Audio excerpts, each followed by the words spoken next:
भैया एक काम करो,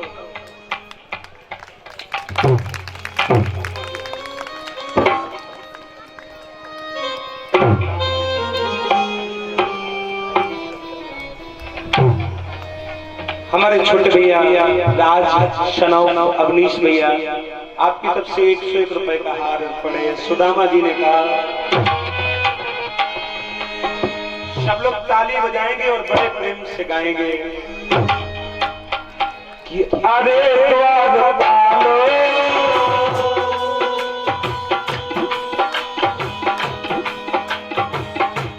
ताली बजनी चाहिए, सब लोग ताली बजाओ। अरे द्वार बालो कन्हैया से कहो इतर पे सुदामा गरीब आ गया। अरे द्वार बालो कन्हैया से कहो इतर पे सुदामा गरीब आ गया। अरे द्वार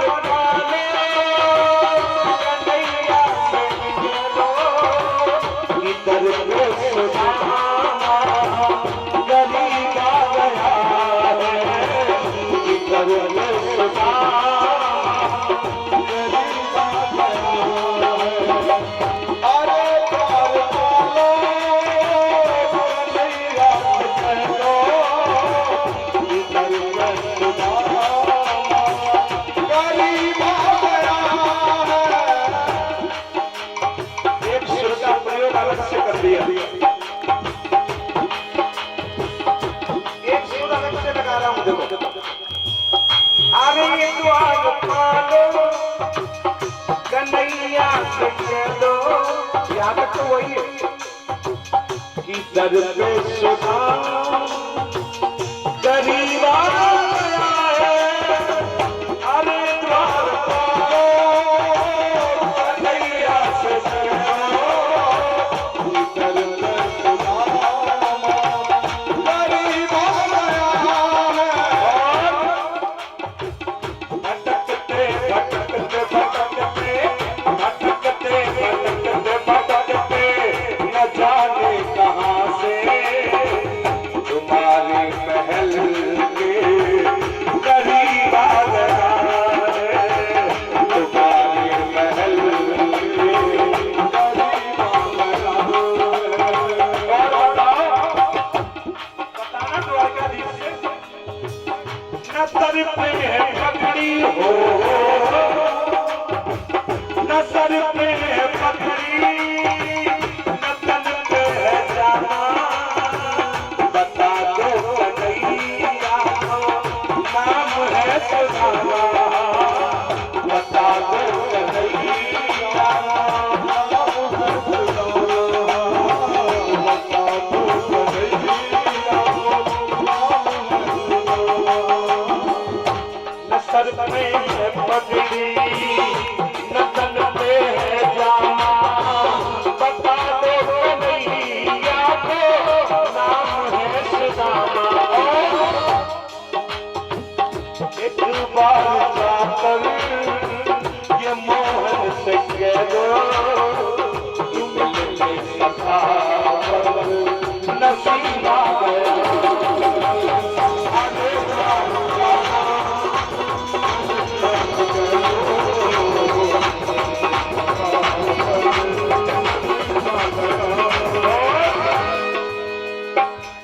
सुदामा जी कह रहे हैं बताना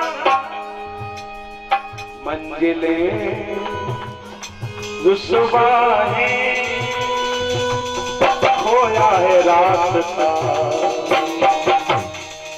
आए ले जाए कोई इतनी सी इंतजार। ये मेरी अमानत है,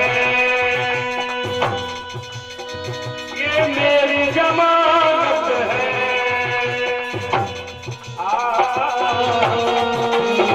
मुझको इरादे में सपने लेवाने में कर दे करम की निगाहें।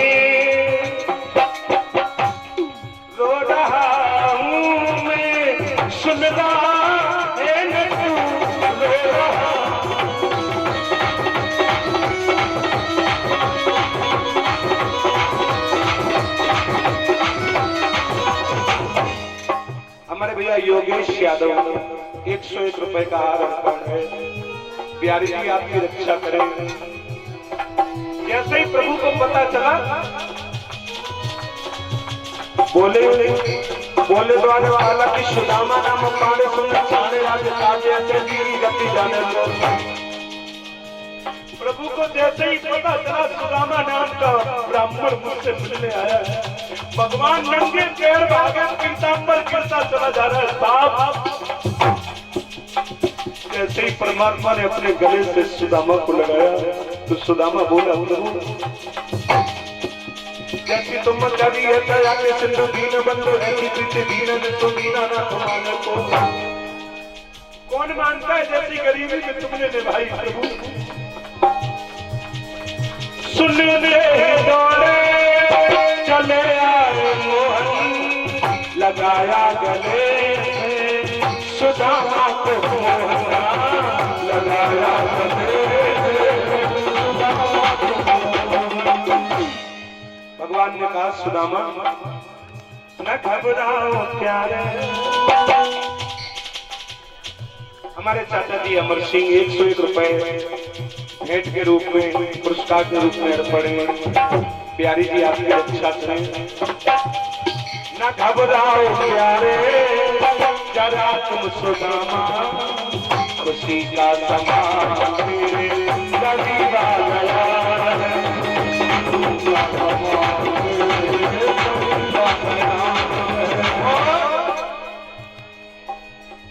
बराबर में अपने कन्हैया बिठाए चरण आंसुओं के जल से धुलाए। चरण आंसुओं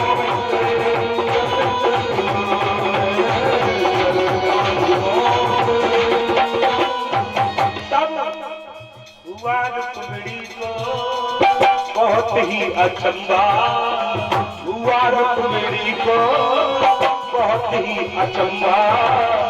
ये मेहमान के अजीबा गया है। ये मेहमान के अजीबा गया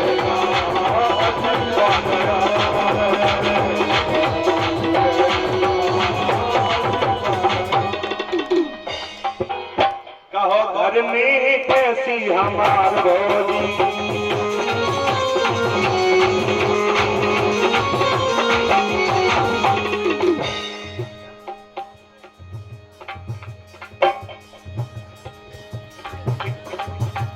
हमारी बेटी सालू यादव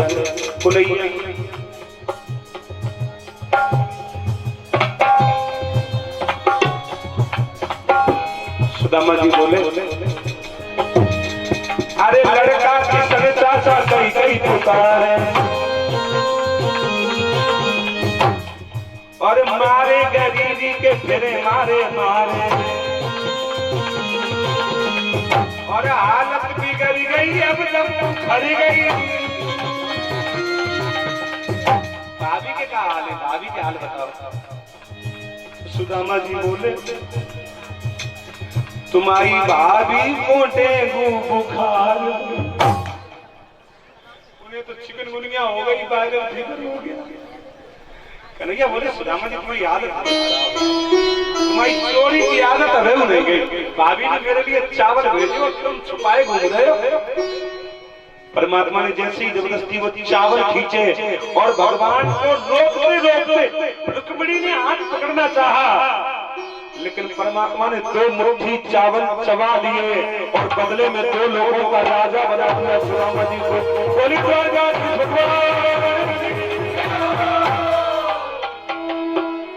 तीसरी मुट्ठी जैसी पकड़ने चली तो रुक्मिणी मैया ने थोड़ी देर बैठ जा चाची चाची बैठ जाओ। अगर तुम शुरू हो गई तो हमारी कथा कौन हो पाए। थोड़ी देर बैठो आप भैया। सुदामा जी 4-5 दिन रुके। एक दिन सुदामा जी बोले लाला घर की बड़ी याद आ रही है तो चलो हम तुम्हें छोड़ देगा। सुदामा जी बोले नहीं पैदल आया था पैदल चला जाऊंगा रथ की जरूरत नहीं है लाला। जैसे ही सुदामा जी लौट के चले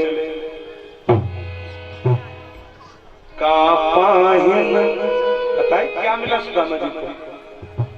काहिन बनहीन हती वहां ले गजराज को ठाड़े महावत, और भूमि कठोर पे नींद पड़े, अब कोमल सेज पे नींद ना। जो ही सुदामा जी अपने गांव में आए और सुशीला ने जो ही अपने पति को देखा 10वीं मंजिल से ऊपर से, अब तो सोने के महल बन गए साहब। सुशीला ने निकाली 10 लाख रुपए की साड़ी। हाँ, अब तो चाहे 50 लाख की पहन ले, कम से कम साथ में 500 सहेली आरती का थाली सजा के लाई, अपने पति की आरती उतारूंगी। जो इस सुदामा जी के पास आए, सुदामा जी चबूतरा पे बैठे थे। सुदामा जी ने सोचा हम लगा हम देवी मैया की चबूतरा पे बैठे और बिटियां देवी मैया की पूजा करने आ रही हैं, दुर्गा मैया की। तो सुदामा जी ने सोचा हम यहाँ से उठ के वहां बैठ गए। सुदामा जी वहां बैठ गए, सुशीला वहीं पहुंच गई।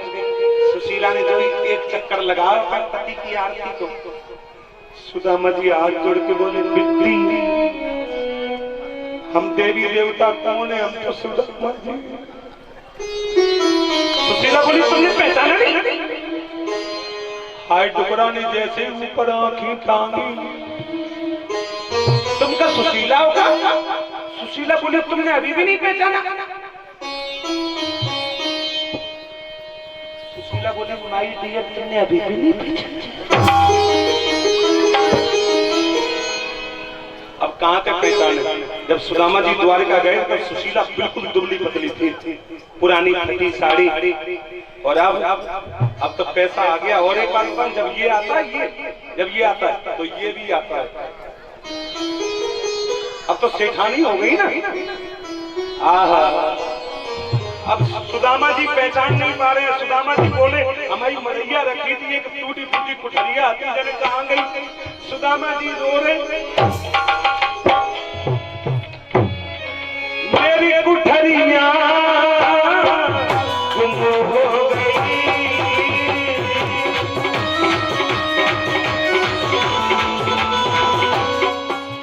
सुदामा जी सोचने लगे कुठरिया गायब हो जाती, हम दूसरी बनवा लेते मेहनत करके, लेकिन मेरी कुठरिया। अब बताओ बुढ़ापे में सुशीला कहाँ चली गई? सुशीला बोली स्वामी मैं सुशीला हूँ। अरे अरे ये सब कैसे हुआ? बोले तुमने मांगा था दर्शन, तुम्हें दर्शन मिला। मैंने दौलत मांगी थी तो मुझे दौलत मिली। अच्छा बड़ा बड़ा लड़का कहाँ गया? बोले बड़ा बड़ा लड़का मर्सिडीज लेकर के दिल्ली चला गया। अच्छा छोटा वाला कहाँ गया? बोले छोटा वाला BMW लेकर के झांसी चला गया। अच्छा और बीच वाला कहा गया? अरे बीच वाले की तो बात ही मत करो, बहुत नॉटी बॉय है। आज सवेरे हमसे लड़ गया। बोले मम्मी हम एक मर्सिडीज की नई कार लेंगे, तो मैंने 5 करोड़ का चेक साइन करके दे दिया, तो वो बंबई गया है मर्सिडीज लेने। सुदामा जी दौड़ के गए, एक विष्णु भगवान की मूर्ति लगी थी उसी में लिपट गए। प्रभु मैंने तुमसे दौलत कब मांगी थी, जो दौलत दी। जब दौलत आ जाती है तो आदमी तुम्हें भूल जाता है। पीछे से आवाज आई, तुमने मुझे मांगा था, मैंने तुम्हें अपनी कृपा से धन दे दिया सुदामा जी। आज जैसे ही सुदामा को 2 लोगों का राज्य मिला। शाम का समय है, तक्षक नाग चला महाराज परीक्षित को दंश मारने। रास्ते में गुरुजी धनवंतरी मिल गए। धनवंतरी कहने लगे जब तक मैं रहूंगा तब तक तक्षक तुम असर नहीं कर पाओगे। तो ये तक्षक छोटा सा सोने की छड़ी बन के गिर पड़ा। गुरुजी नहीं जान पाए। गुरुजी ने कहा छड़ी बहुत बढ़िया है सोने की। गुरुजी ने वो छड़ी उठाई, तब तक गुरुजी की पीठ में खुजली मचने लगी। गुरुजी ने जैसे ही पीठ में वो छड़ी से खुजाई तो तक्षक ने पहले गुरुजी के पीठ में डंक मारा। और ये वरदान था गुरुजी को, जहां तक नजर जाएगी वहां तक तक्षक का जहर का असर नहीं होगा। अब पीठ में खाया है तो पीठ में नजर नहीं जाती। भैया गुरुजी ने मरते मरते कह दिया मुझे सब लोग खा लो, हाँ तो सब लोग ज्ञान सीख जाओगे। लोगों ने कह दिया कैसे कैसे चेला है बताओ, गुरुजी का ही मांस खा रहे हैं। तो चेला ने सबने नदी में बहा दिया, गंगा नदी में। अब तक्षक एक ब्राह्मण का रूप बन के गया और एक छोटे से फूल में बैठ गया और वही फूल महाराज परीक्षित को दिया गया पूजा के लिए। परीक्षित जी अब आपको जगह छोड़ो, तक्षक नाग आ रहा है अब खाने। तक्षक नाग आएगा, मरोगे? तो परीक्षित जी ने तुरंत जवाब दिया, हम जिंदा ही कर रहे हम पैदा कब हुए थे जो हम मरेंगे? पैदा तो ये शरीर हुआ था और मैं ये शरीर हूँ नहीं, मैं तो आत्मा हूँ। वो आत्मा कभी जन्म नहीं लेती, आत्मा कभी मरती नहीं है। सुखदेव भगवान जान गए मेरी कथा का पूरा असर पड़ गया है राजा परीक्षित पे।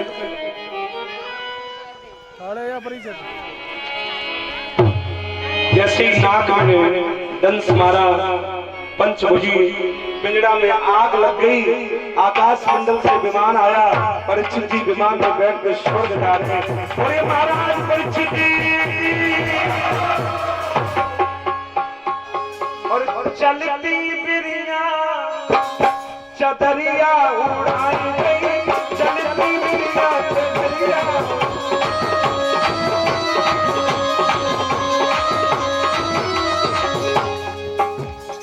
और मेरी माताओं बहनों मेरे भाइयों, और श्री कृष्ण भगवान ने देखो कैसी प्रथा चलाई।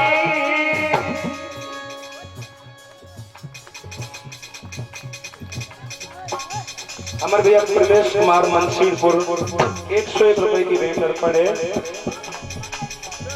और सिरसा पे शंभू को बुला के लई कथा करवाई।